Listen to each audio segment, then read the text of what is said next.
Hello and welcome back to Shakesyear. We are working on The Winter's Tale and we get to hear from shocker of shockers, Leontes, again today in Act 1, Scene 2. He says a lot in this scene and it's a long scene, and he has gone from loving Polixenes and loving his wife to thinking that Polixenes and his wife Hermione are having an affair, and perhaps that they've been having an affair for quite some time, because he's not even sure anymore if his kid is his kid or perhaps Mamilius is Polixenes's. I'm never going to get tired of saying that. So he told Hermione and Polixenes to go take a walk because he wanted to talk to his son, and then the fact that they actually went for a walk and were so agreeable to going to walk somewhere else was yet further proof that they are having an affair. And instead of actually talking to his son, Camillo comes over, and Camillo is just, like another guy in the court, a nobleman in Sicilia.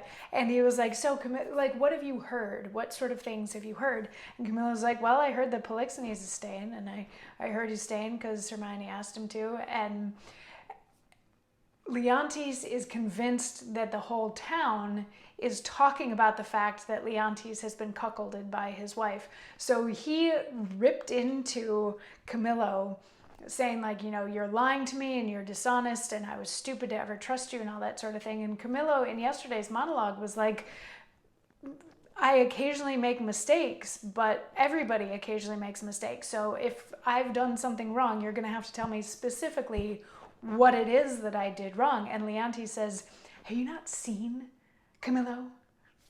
But that's past doubt. You have, or your eyeglass is thicker than a cuckold's horn. Or heard, for to a vision so apparent, rumor cannot be mute. Or thought, for cogitation resides not in that man that does not think. My wife is slippery. If thou wilt confess, or else be impudently negative, to have nor eyes, nor ears, nor thought, then say, my wife's a holly horse, deserves a name as rank as any flax wench that puts to before her troth plight. Say it, and justify it. So he's getting to the point of what he thought Camillo already knew. He's like, are you blind and deaf and stupid?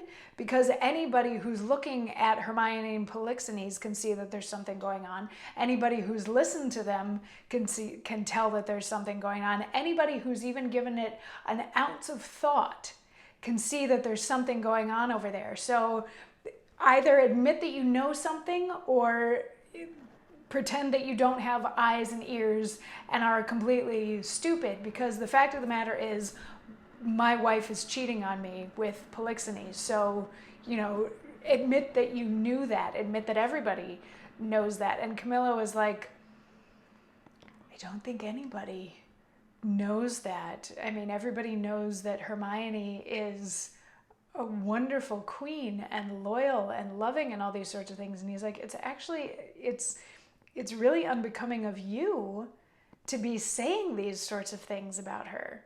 But of course, Leontes isn't in the mood to listen to reason right now, so he's got a retort for that too, which will be tomorrow's monologue. So tomorrow, again, we'll get to hear from Leontes in Act 1, Scene 2. But that'll be fun. I promise we will eventually get out of this scene. And yeah, it's a fun play. Just hang in there. Just hang in there. It's fun. I'll see you tomorrow for more. Mwah.